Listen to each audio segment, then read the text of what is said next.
Whipple Family Misadventures Book 10, A Circle of Love and Strength, Chapter 1.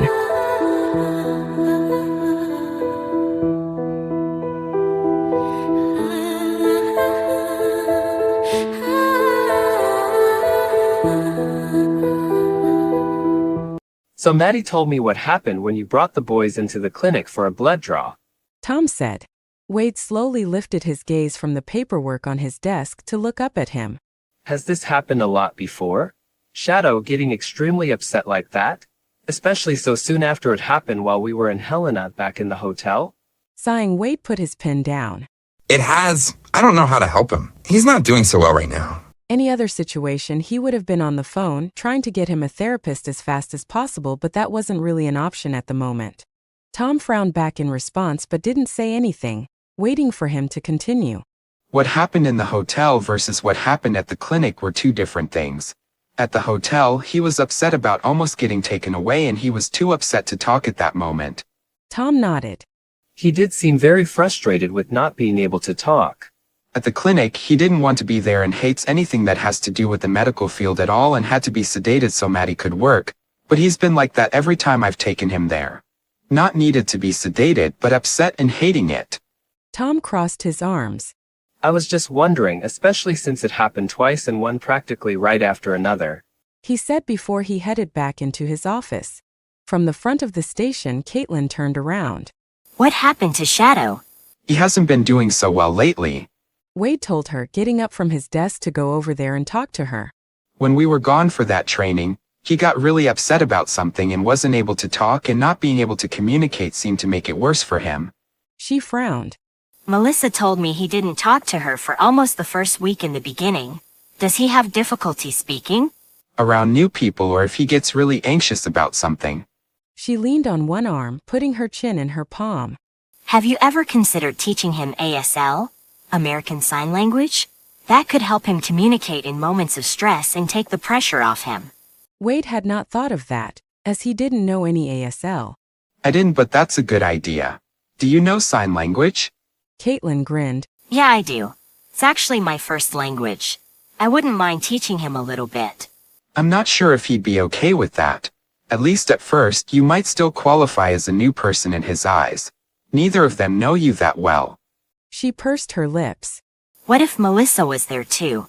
Like if we had both of them stay a night with us? Say over a Friday night or something, and I'll see if he's interested in learning at least some basic signs. Wade could barely believe his ears. You want to watch both of them overnight? Her eyes sparkled with delight at the prospect. I'd love to. Your kids are adorable and I always want to see them more often. I'd need to check with Melissa real quick, but I don't think she would mind. Yes, absolutely. Please do. Wade told her. He loved his boys dearly but also got tired sometimes. It was difficult being a single parent, when he had to be in parent mood all the time and couldn't take a night off or have a partner to take over for a short period of time so he could have a break. The idea of having an entire evening to himself sounded like an amazing gift and one that he didn't want to pass up. Caitlin tucked a piece of hair behind her ear. You do know that you'll have to learn some signs as well, right? I will? How else are you going to understand him when he's nonverbal, stressed out and signing frantically at you? Okay, first we gotta find something. Silver said, wiggling low in the dirt on his belly. It was the first day that he had gone without wearing his hoodie ever since he had been shaved.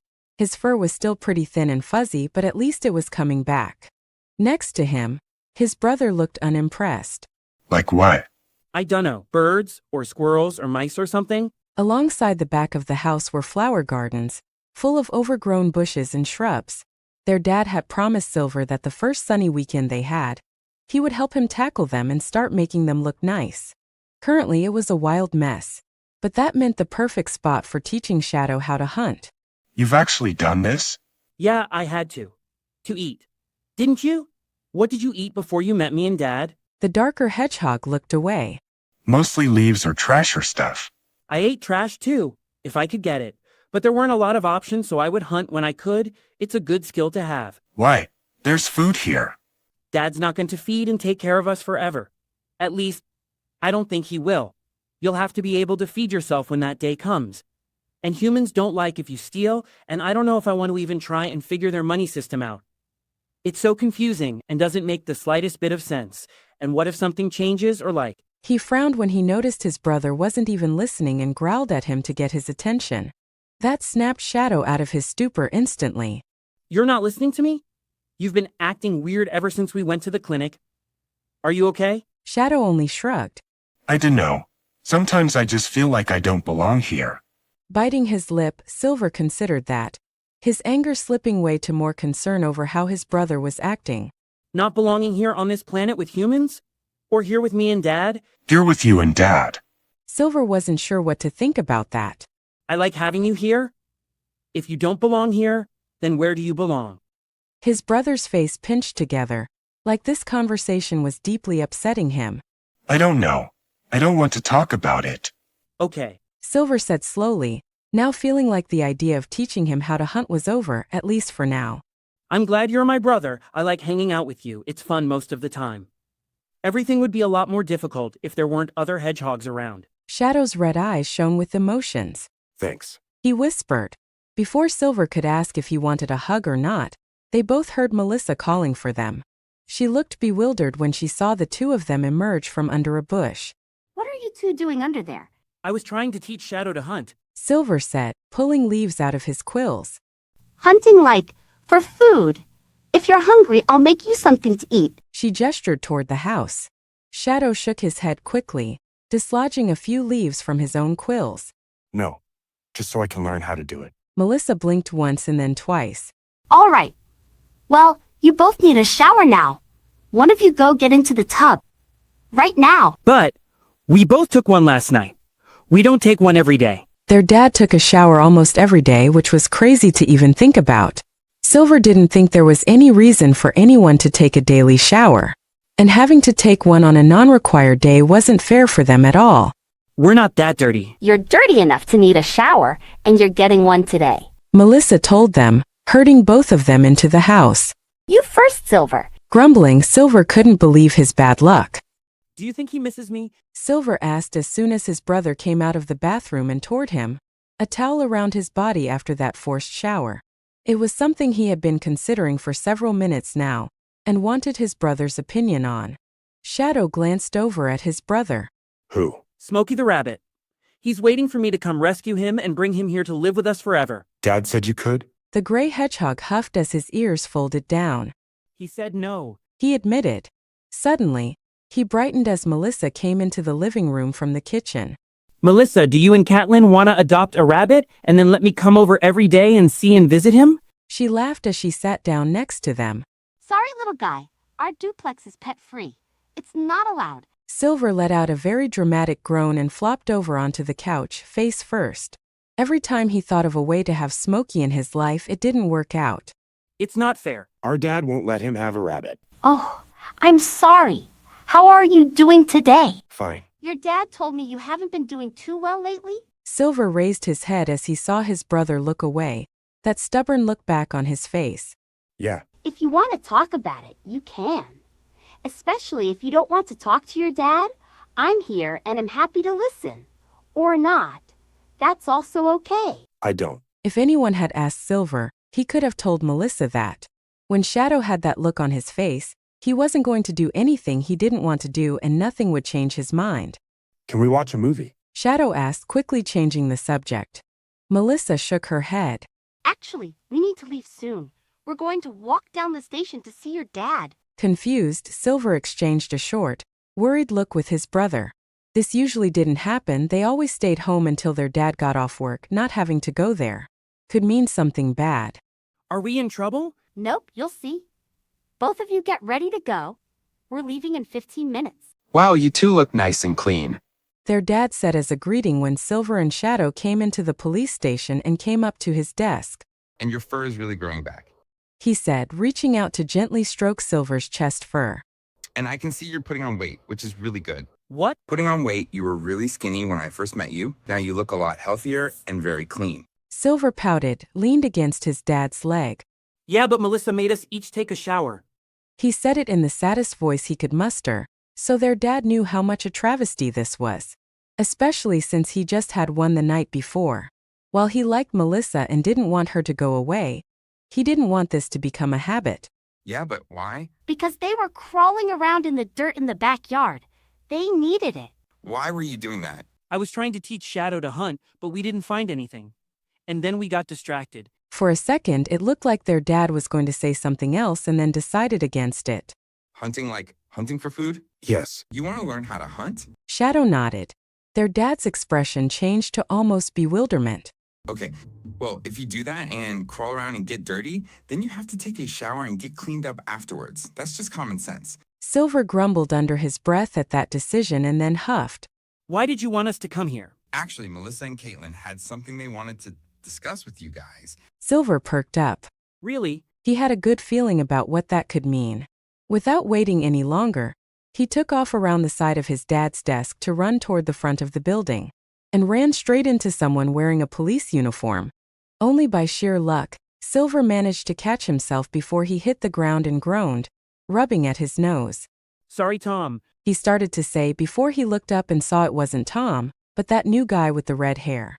Silver gasped, staring up at him as that man stared back. Out of the corner of his eyes, he saw Shadow hurriedly come over to stand directly next to him. Silver didn't like this strange man at all. He and Sonic and Shadow hadn't been doing anything bad when they came into the station that night. They had just been talking, and then all of a sudden, this human had been yelling and screaming at them, and then he threw books at them. The most frustrating part was he currently didn't know if he needed to be preparing to defend himself or not. At minimum, he puffed out his chest and stood as tall as he could, glaring directly up at him so this stranger knew he wasn't scared of him. Even though he was really tall and had been pointing a weapon at them and they hadn't done anything to him, but he attacked them first. You bring them to work with you? The man asked, looking over their heads toward their dad. No, they just stopped by with their sitter as it's the end of my shift. Silver, Shadow. This is Eric Hunt. He works here with Tom and I now. I know that you all got off to a rocky start that night, but you have nothing to worry about now. Are you a nice person or a mean person? The other man blinked before he leaned down toward them. I guess I would have to say I'm a nice person. Are you? Yeah. Why did you do that? Dad said we scared you, but how? It literally didn't make sense to him. That man was huge, very tall, and they were just a bunch of little hedgehogs. Eric pursed his lips. Well, I wasn't expecting 3 aliens to suddenly walk in the door, at all, or start floating, or any of that stuff. How did you do that anyway? Silver hid his hands behind his back, not wanting this man to see his bracelets or his psychic marks. He wasn't going to tell him about his psychokinesis, even if his dad wanted him to. This man didn't deserve to know about it. I'm sorry I scared you, especially with the gun. I hope you both are all right. Silver glanced over at Shadow and then his dad and then back at Eric. Yeah, bye. He said, not wanting to talk to him anymore, and then carefully walked around him and went toward Melissa and Caitlin. But not before he heard his dad sigh. Caitlin was a lot nicer, but she was also interesting. They hadn't spent a lot of time around her. Obviously, he saw her almost every time he came to the station, but had never really talked to her that much. But Melissa talked about her a lot, and it felt like he knew her better than he actually did. Hi, you smell like candy. Well, don't tell anyone. She opened her desk drawer and took out a piece of candy, which she handed to him. Silver beamed at her, wagging his tail, as humans like that a lot, and took it before he crammed it in his mouth. You're my favorite person now, he said sweetly. It made him even happier that Shadow hadn't come over yet, and probably wasn't going to get one as well. He was about to ask her something when Eric walked past them, frowning down at him. That's the mean guy, he said to Melissa as soon as Eric walked out the front door, moving closer to her. Pooh Eric. Yeah, I don't like him. He waited until Shadow finally came over to join them. What did you want to talk to us about? How would you guys like to hang out with us all day Friday and stay the night? Really? Silver hadn't been expecting that. He had always wondered where Melissa lived and what it was like. He really only knew about their house and Sonic's house, but those were houses where the people had willingly decided to let alien hedgehogs inside. He always wondered what other human homes looked like. Shadow glanced toward the back. What about our dad? He knows he's fine with it. I'll come over in the morning like I always do. And then after lunch we'll get your stuff and then go back to our place. And then I'll bring you guys back to your house on Saturday. Why? The two of them looked taken back. Well, we wanted to do some fun stuff and thought you guys might like to join us. We have fun together during the week, right? Can we stay up super late and eat candy for dinner? Silver asked excitedly. It was one of the few things he missed from when he had been living all alone, only going to sleep when he was tired. Now their dad made them go to bed at a certain time every night, and that was never fun, especially since there were always more interesting things to do. That made both Caitlin and Melissa laugh. No. While we might do something fun, we are absolutely not going wild. So you two want to? Silver glanced at his brother and then back at them and nodded vigorously.